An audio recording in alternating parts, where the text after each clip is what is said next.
O TSE determinou a divisão igualitária dos recursos financeiros e do tempo de propaganda entre os candidatos negros e brancos, mas a mudança só vale a partir de 2022. Sobre isso, a gente conversa agora com o advogado especialista em direito eleitoral, consultor aqui da Jovem Pan, Arthur Rolo. Tudo bem, doutor? Como vai? Bom dia, bem-vindo mais uma vez.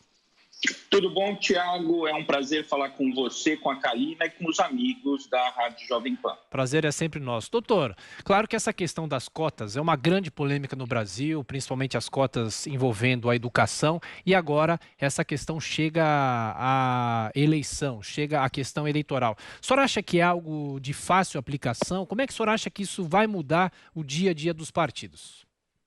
Eu acho que é de difícil aplicação.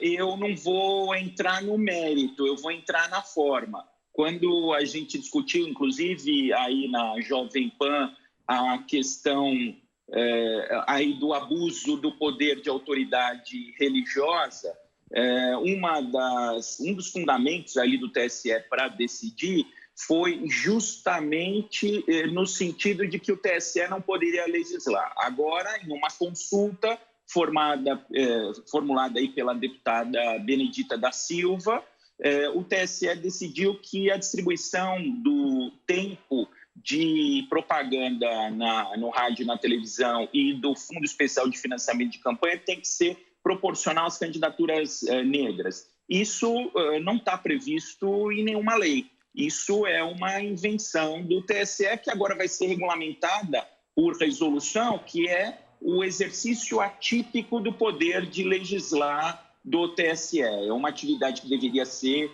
do Congresso Nacional. Nesse sentido, foi o voto divergente do ministro Tarcísio e também o parecer da Procuradoria-Geral Eleitoral. Então, a aplicação prática disso vai ser difícil. Eles estão equiparando com a questão das mulheres, então a tendência vai ser o partido que descumprir essa determinação ter a sua chapa cassada, a exemplo do que o TSE já decidiu em relação à inobservância das candidaturas femininas, daqueles 30%. Doutor, antes de passar para os nossos comentaristas, o senhor acha que, como isso vale só para a eleição de 2022, é possível ter algum conflito na justiça eleitoral, partidos que vão questionar essa medida? Não, acho que não vai ter discussão na justiça eleitoral, eu acho que vai ter uma atuação do Congresso nacional, né? Tem um princípio constitucional que é o princípio da autonomia partidária e até agora o próprio TSE aí na instrução que regulamentou a distribuição do Fundo Especial de Financiamento de Campanha diz que o partido ele tem que definir as regras internas de distribuição e informar para o TSE. É isso que está sendo cumprido. Aquele candidato, por exemplo, precisa aparecer uma vez só no horário eleitoral. A gente tem exemplos como o do Tiririca, que ocupou todo o horário eleitoral do partido dele para puxar votos. Então, isso aí vai ser completamente modificado, mas eu tenho certeza absoluta que o Congresso Nacional vai entrar nessa briga e vai disciplinar de outra forma. Doutor Arthur, agora os nossos comentaristas, começando com ele, José Maria Trindade de Brasília. Zé Maria. Salve, Tiago. Doutor Rolo, um prazer falar com o senhor. A justiça eleitoral é diferente. Ela, por exemplo, é a única que admite consultas, como esta. A resposta à consulta vira uma determinação, uma lei, que também legisla quando regulamenta. A regulamentação da justiça eleitoral se transforma em lei. Mas isso aí é uma reforma eleitoral. Nunca nem o Constituinte discutiu esse assunto, nem o Congresso Nacional. Quer dizer, é uma agressão. Resta ao Supremo Tribunal Federal. Mas a minha pergunta é sobre a sua prática. Neste caso da divisão pelas mulheres, né, do dinheiro, do financiamento e tal, funcionou? E, por outro lado, também eu queria saber se esse tipo de divisão pode chegar ao tempo, porque isso aí sim, se a Constituição fala em condições iguais, um candidato de um grande partido disputa em condição privilegiada e um pequeno partido, quanto à distribuição do dinheiro e do tempo de propaganda em rádio e TV. Zé Maria, a honra é toda minha. A gente viu na eleição passada que nós tivemos problemas com a questão da distribuição dos recursos públicos que foram destinados aos partidos políticos para as candidaturas femininas. Tanto que na resolução desse ano está dizendo o seguinte, olha, quem vai ter que dar o dinheiro, o partido vai ter que dar o dinheiro para as mulheres e as mulheres vão realizar os gastos. Quer dizer, não vai ter mais aquele controle que o partido fazia, porque o partido muitas vezes dava o dinheiro para a mulher com a condição dela gastar com um candidato homem. Agora, a resolução diz o seguinte: olha, eu vou dar o dinheiro para a mulher e a mulher vai decidir a forma legal de gastar aquele dinheiro. Então, com certeza, vai ter problemas semelhantes com esse novo entendimento. Mas o que é absurdo, como você colocou, é uma verdadeira reforma. Até agora, eles chamavam essa discussão partidária da distribuição dos recursos e do tempo de televisão de alguma coisa interna corporis, que é uma expressão latina para dizer que a discussão era dentro do partido, dentro do princípio constitucional da autonomia partidária. De ontem para hoje acabou essa autonomia partidária, agora é intervenção do Estado. Doutor Arthur Rolo, quem faz a pergunta agora, professor, é Leandro Larlock, aqui conosco no Jornal da Manhã hoje. Leandro. Bom dia, doutor Arthur.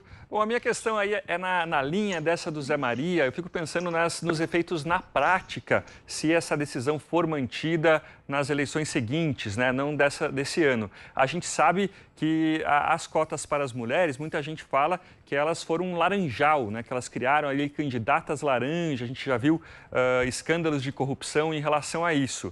Qual você acha que vai ser os efeitos dessa medida para os candidatos negros? Os partidos vão ter incentivo para ter mais candidatos negros ou o contrário, já que ainda não foi estabelecida uma cota mínima de candidatos? Enfim, qual a sua opinião?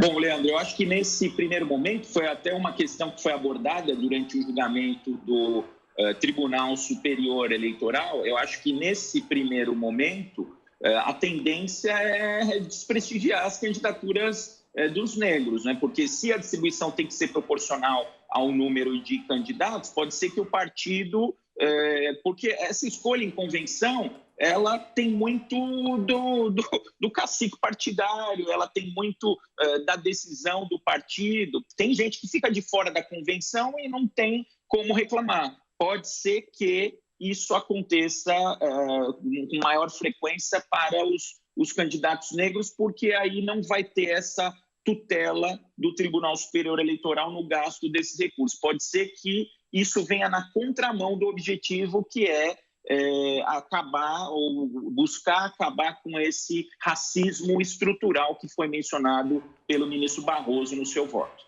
Doutor, rapidamente, só para fechar, no caso das mulheres, os partidos têm dificuldade de encontrar pessoas que se candidatem, enfim. Só acho que em relação aos negros a questão vai ser a mesma, a dificuldade de buscar pessoas para que se complete o número necessário de candidaturas? É um pouquinho diferente, Thiago, porque nesse caso específico você não tem aí um percentual de candidaturas negras, de candidatos negros ou candidatas negras obrigatório, que você vai ter uma distribuição proporcional conforme a quantidade de candidatos negros e de candidatas negras. Mas pode acontecer se os partidos começarem a não contemplar candidatos para não ter que gastar esse dinheiro com candidatos negros, pode ser que aí haja uma decisão mais firme, também formulada na consulta, no sentido de estabelecer o número mínimo de candidatos negros e de candidatas negras. Por enquanto, não é isso que está acontecendo. Vai distribuir proporcionalmente ao número de candidatos negros os recursos eleitorais. Doutor Arthur Rolo, advogado especialista em direito eleitoral, nosso consultor aqui da Jovem Pan. Mais uma vez, obrigado pela atenção. Bom trabalho, até a próxima. Obrigado a todos, até a próxima.